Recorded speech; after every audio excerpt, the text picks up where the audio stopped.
Hi guys, welcome to TFA Files TV. We are back again with the latest gossip. Nyaya dziri kupisa dziri kutenderera pasocial media. ZANU-PF yotambudza vanhu muZimbabwe nevakaivhotera vaidedzera kuti ZANU-PF huchi. Inzwai mukadzi uyu anga achichema achizhamba ndiwe ZANU-PF achiti Mugabe anga ari nani.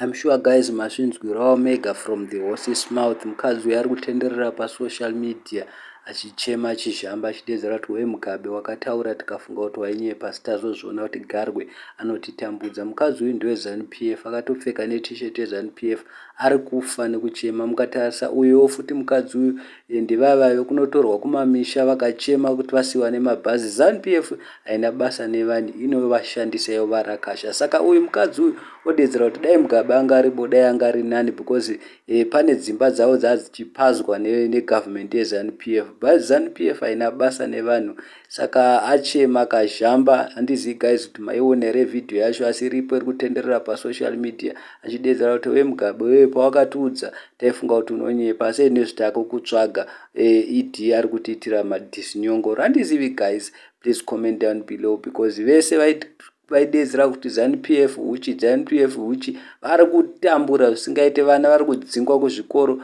ndovachitotaurwa nevamwe veCCC vange vachifa nekuseka vanhu vakavhotera shamisa. Vaidedzera kuti imi maiti ZANU-PF huchi muchitengerwa kudya muchidya maKFC. Nezvima-KFC achona ari kupi? Nyange maschool fees apa hamusi kubhadharirwa, vana vari kudzingwa kuchikoro. Huchi hwacho ndehupi? Tiudzei. Kana tati kuudza kuti vote right people's choice, shamisa mairamba muchidedzera kuti isusu ZANU-PF ndedu. Nezvona zvayakukuita yakukurakashai apa makavhota.